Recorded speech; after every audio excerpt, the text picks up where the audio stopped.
Good morning, student. Today we are going to read lesson 10 Lala Lajpat Rai. Lala Lajpat Rai एक क्रांतिकारी था।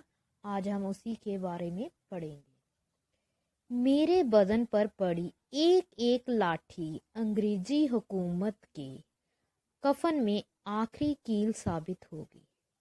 ये भविष्यवाणी कर देश के लिए अपने प्राण न्यौछावर कर देश की युवा पीढ़ी में नई शक्ति का संचार करने वाले महान स्वतंत्रता सेनानी और पंजाब केसरी लाला लाजपत राय का जन्म 26 जनवरी 1866 को पंजाब के जंगराओं के पास स्थित टुड्डी के गांव में हुआ। उनके पिता राधा कृष्ण जी अध्यापन का कार्य करते थे और शुद्ध विचारों वाली धार्मिक प्रवृत्ति के व्यक्ति थे, जिसका पूरा प्रभाव उनके बालक लाला लाजपत राय पर पड़ा। हाँ जी, लाला लाजपत राय को पंजाब केसरी भी बोला जाता था और उनका जन्म 28 जनवरी 1866 को पंजाब के ही जगराओं के पास एक गांव है टुड्डी के, वहाँ हुआ। उनके जो पिताजी थे वो एक धार्मिक ख्यालों के, जिसका प्रभाव लाला जी पर बहुत पड़ा।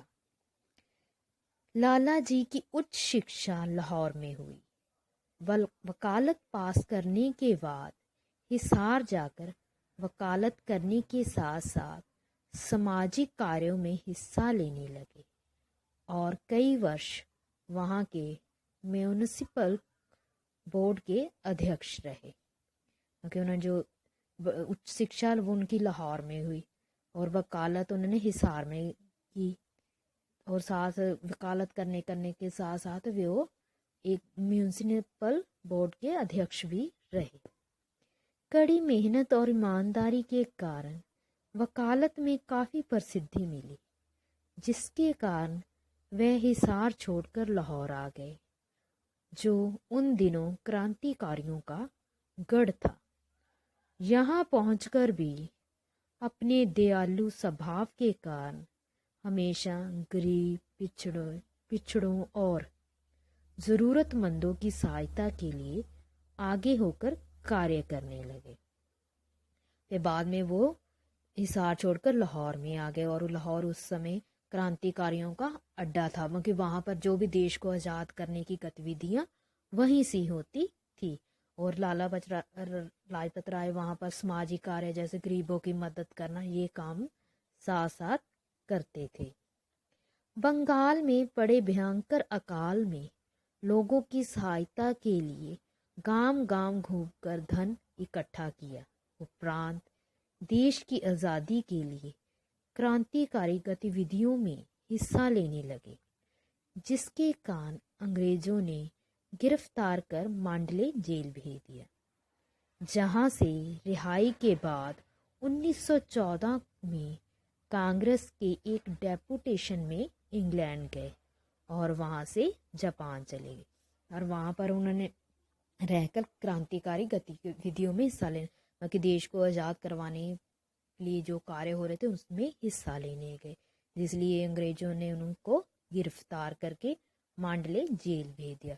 पर बाद में जब वो रिहा हुए तो वो इंग्लैंड चले गए और इंग्लैंड से वहाँ जापान चले गए। इसी दौरान प्रथम विश्व युद्ध शुरू हो जाने पर अंग्रेज सरकार द्वारा इनके भारत आने पर रोक लगाने के कारण जापान से अमेरिका चले गए और वहाँ रहकर देश को आज़ाद कराने के लिए प्रयास करने लगे।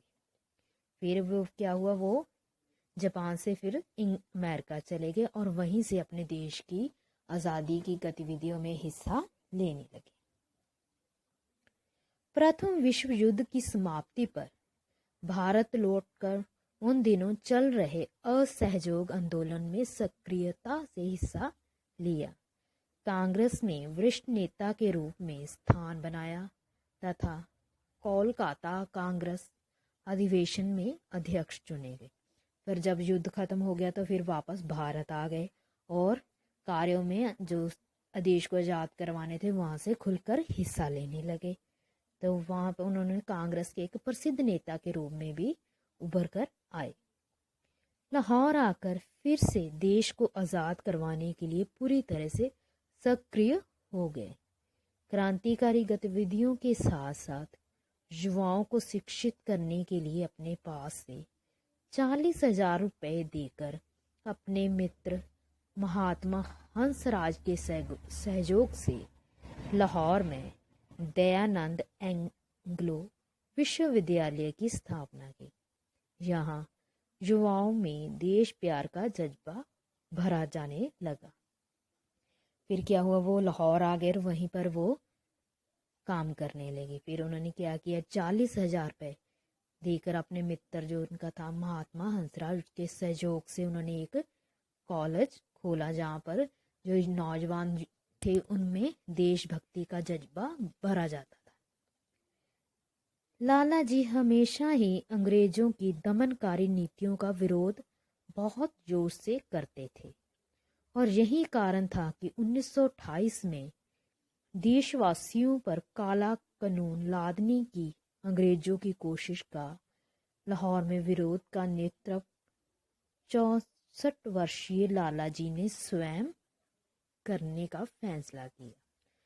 30 अक्टूबर के दिन साइमन कमीशन के लाहौर पहुंचने पर लाला जी के नेतृत्व में हजारों देशवासियों ने बहुत बड़ा जुलूस निकालकर स्टेशन पर साइमन कमीशन का साइमन गो बैक के नारों से स्वागत किया, जिससे क्षुब्ध होकर पुलिस कप्तान स्कॉट ने लाठीचार्ज का हुक्म देकर खुद लाला जी पर लाठियां बरसाई, जिससे वे बुरी तरह जख्मी हो गए। क्या हुआ, जब 30 अक्टूबर को साइमन कमीशन लाहौर पहुंचा तो उसका लाला जी ने साइमन गो बैक के नारों से स्वागत किया, जिससे अंग्रेजों ने उन पर लाठीचार्ज किया, जिससे वे जख्मी हो गए। और आखिर 17 नवंबर 1928 को दिन देश की आज़ादी के लिए लड़ने वाले इस शूरवीर ने स्वतंत्रता संग्राम रूपी हवन यज्ञ में अपने प्राणों की आहुति डाल दी। इन्हीं जैसे महान क्रांतिकारियों के बलिदानों की बदौलत आज हम आज़ादी के मीठे फल चख रहे हैं।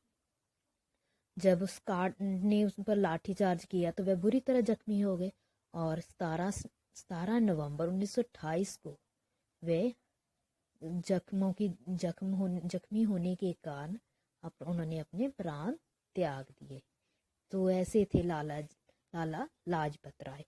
ऐसे ही क्रांतिकारियों ने जिन्होंने अपने देश को आज़ाद कराने के लिए अपना बलिदान दिया, उन्हीं की ही बदौलत हम आज आज़ादी का सुख मान रहे हैं।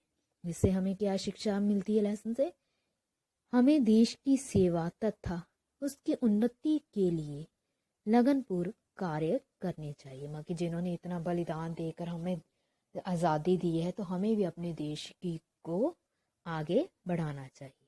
Okay, I hope you understand this lesson. Thank you.